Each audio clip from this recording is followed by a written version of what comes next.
Creating multi-table calculated fields is possible in Qlik as well, but a little more complicated. It does not make all the fields available for calculated values, as Tableau did, or contain a keyword like related, as in Power BI.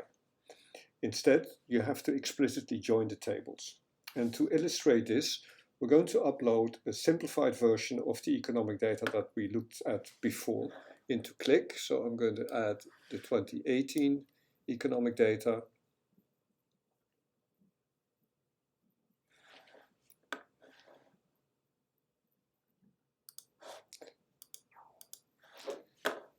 Add the 2021 economic data.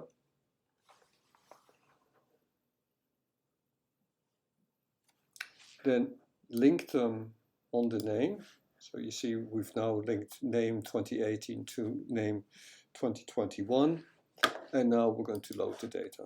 And once the data is loaded, we're going to calculate the increase in per capita income between 2018 and 2021. Okay, so the first step we need to do in order to do this calculation is to concatenate or join the tables.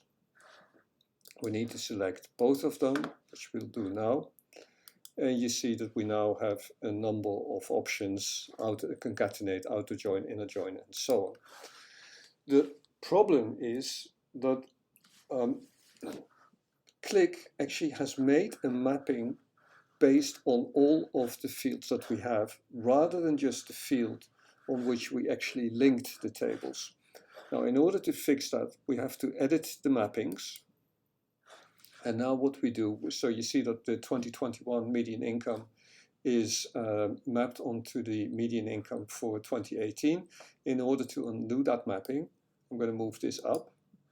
And then when we go to the left, you see that median income now has become a field on its own. We need to do this for all the other values too. So in a sense, we're undoing mappings that, in my view, Qlik shouldn't have made in the first place. Then we do inner join, apply. Let's rename it as well. The table combined econ data. Okay, so we give it a new table name here. Then we do the apply. We can load the data again.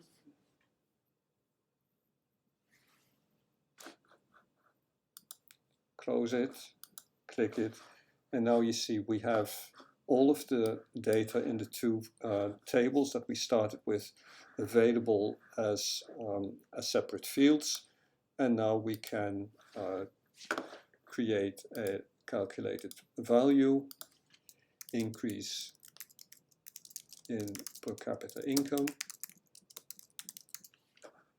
and we'll take the 2021 per capita income, subtract the, well, what is de facto the 2018 per capita income, and then divide that by, again, the de facto 2018 per capita income. Okay, and should have an opening bracket here too. And now we get these values. I can create this. So we're not going to create buckets, but what we're going to do is, again, we'll load the data.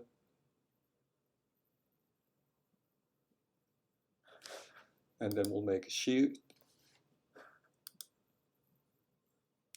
that will show by state the actual increase in per capita income. And then we can make that a bar chart if you want. So you see that making the calculated field is complicated because in some cases Qlik seems to make links that don't make sense. In order to illustrate that a little further, so I'm now going to load the the spring 2023 data that you've used before in Tableau and Power BI and that you're going to use in Qlik in this module. I've loaded that. We're going to make the connections, so from countries to suppliers, from products to orders, and from products to suppliers, and then from customer to orders as well. And you will recall that what we had to do in both Tableau and Power BI, we load the data.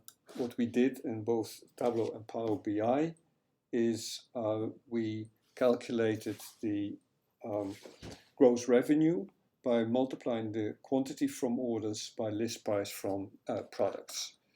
So we're going to do that again. So we're going to concatenate or join.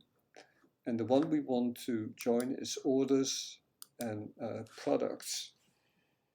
And now you see that for some reason, Qlik has made a link between the two tables where it maps product ID to product name rather than product ID to prod ID. So we fix this again by doing edit mappings. And now what we do is we drag prod ID and drop it onto product ID here. And now we have the correct mapping. We can now do the inner join. We can apply it.